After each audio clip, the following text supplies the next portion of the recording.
Hello, Pastor Barry McLaughlin here, and welcome to another episode of 7 Minutes of Scripture. Today we're going to be starting a brand new series, and today's just going to be forming essentially the introduction phase of this series, and that is on Genesis.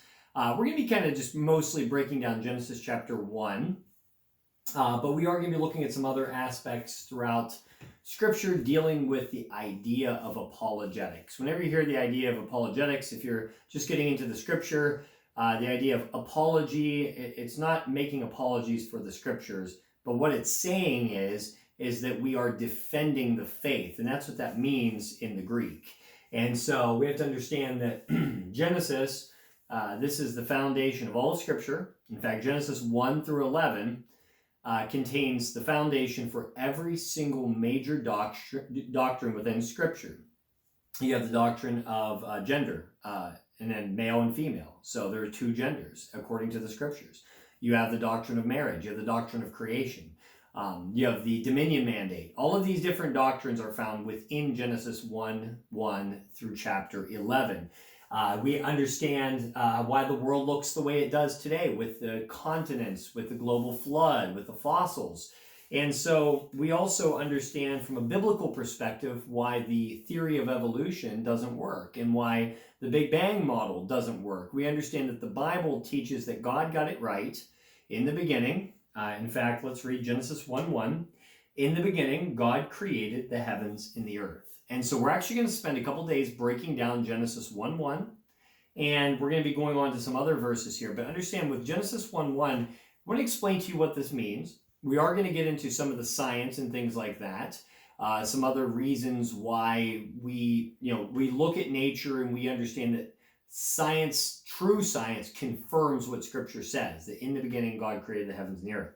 Now, what we have to understand from the perspective of like defending the faith, all that kind of stuff, when you examine the world, and this is how you have to understand the world, is that everybody sees nature through a different lens, okay?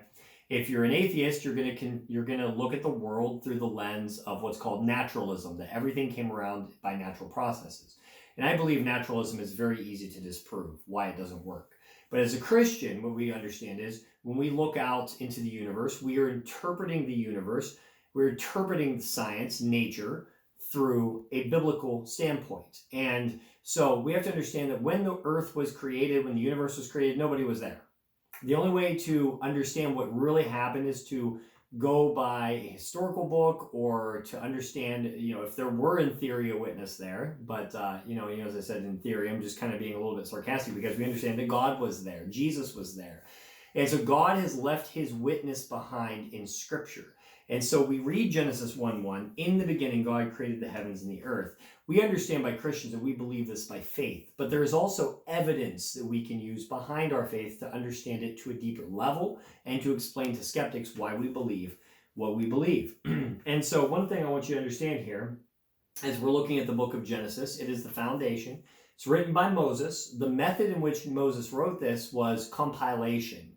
He did write it actually also, but compilation means that Moses did not follow what was called oral tradition. Oral tradition is very inaccurate, and some cultures did practice through griots, they were called, or other oracles and stuff. They would do soothsayers, whatever you want to call them. They would do oral tradition, where they would tell stories, but the stories would become fabricated over time. The Jewish people, in this particular context, the Hebrews and the early people within Mesopotamia, they utilized clay tablets, scrolls, and that was the method. In order to be a scribe, you had to be very, very accurate and meticulous to make sure you were copying things down. And so Moses, there is an overwhelming amount of evidence to suggest that Moses did not hear stories and then write them down about Genesis. These aren't legends. He, in fact, was writing down historical documents. He compiled scrolls and tablets, things that were passed on before him, reliable sources, and he put together the book of Genesis to tell us what really happened. And in fact, there's something called tablet theory of authorship, which we'll probably have to get into tomorrow on Monday, because it's just going to get us down a little bit of a rabbit trail, and it won't fit into today's lesson quite as much, but it will fit in later down the road. So, but we'll get to that. But just understand, he did compile sources. The purpose of Genesis is to encourage the Israelites in their time of travel through the wilderness. Moses wrote this maybe early in the 40 years that they were traveling in the desert, or sometime during that time, to encourage them in their faith to remember who God was and to encourage them to stay faithful to him and not turn away like they did with Aaron. And in fact, we were talking about this in our Wednesday night study at Orangeville Baptist, which is the church I attend. I'm an independent minister, but I gotta have a church to go to. So Orangeville Baptist is a good church, by the way. Check out their YouTube channel and Facebook page. But at that church, we were talking in a Bible study on Wednesday night about the idea of how quickly the Israelites turned from God and turned to idolatry.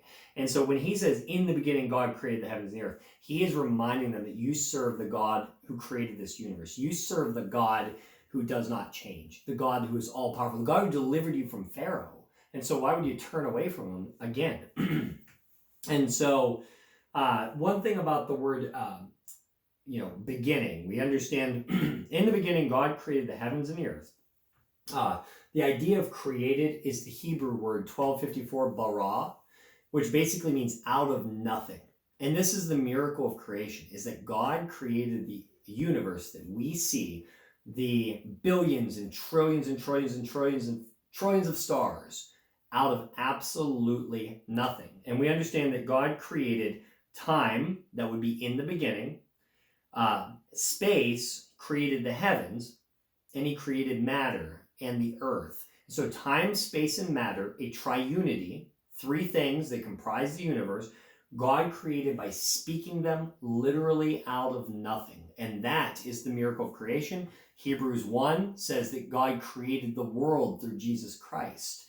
And so I'm very much looking forward to getting into this series with you. I hope you enjoyed the little look here at what the word out of nothing means. I would encourage you to read on in chapter 1 and really dive into that chapter as we begin to look into this chapter in further detail in Monday's video. So guys, I hope this was an encouragement to you. God bless you guys, your families, and we'll see you in Monday night's video.